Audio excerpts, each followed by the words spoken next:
যশোরে দেবরের গোপনাঙ্গ কেটে দিল নতুন ভাবি, কারণ শুনে অবাক শ্বশুরবাড়ির সবাই। যশোরের শার্শায় প্রতিবেশী ভাবিকে ভোগ করতে গিয়ে পুরুষাঙ্গ হারিয়েছে এক দেবর। এই ঘটনায় এলাকায় ব্যাপক চাঞ্চল্যের সৃষ্টি হয়েছে। এই অভিযোগে একজনকে আটক করে শার্শা থানা পুলিশ।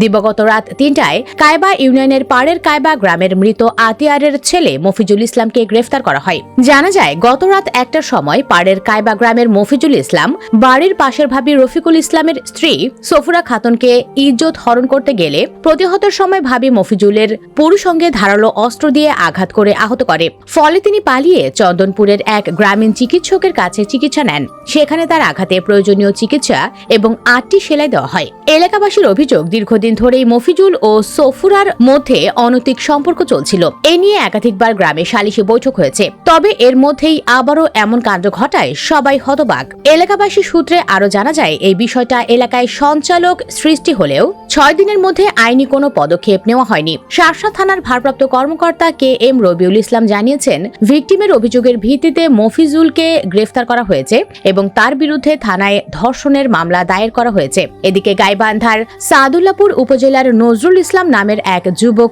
ধুমধামে বিয়ে করে নববধূ মোর্শেদা আক্তারকে বাড়িতে নিয়ে আসেন। এ রাতে বাসর ঘরে অবস্থান করেন ওই নবদম্পতি। এরই এক পর্যায়ে ব্লেড দিয়ে নজরুলের গোপনাঙ্গ কেটে দিয়েছে মোর্শেদা। দুপুরে এ ঘটনাটি ছড়িয়ে পড়লে বেশ চাঞ্চল্যের সৃষ্টি হয়। এর আগে দিবাগত রাত ২টার দিকে উপজেলার খোর্দ কোমরপুর ইউনিয়নের পাইকা গ্রামে এ ঘটনা ঘটেছে। স্থানীয়রা জানায়, সামাজিকভাবে পাইকা গ্রামের মইনুল শেখ ওরফে কুরালু শেখের ছেলে নজরুল ইসলাম পার্শ্ববর্তী মাঠের হাট রাজনগর গ্রামের আইয়ুব আলী প্রধানের মেয়ে মোর্শেদা আক্তারকে বিয়ে করেন। এরপর রাতেই আনন্দ উল্লাসে নববধূকে বাড়ি তোলেন। সেখানে সাজানো বাসর ঘরে অবস্থান করেন তারা। এরই মধ্যে ধারালো ব্লেড দিয়ে নজরুলের পুরুষাঙ্গ কেটে দিয়েছে মোর্শেদা। এ সময় নজরুলের আর্তচিৎকারে স্বজনরা এগিয়ে এসে রক্তাক্ত অবস্থায় দেখতে পায়।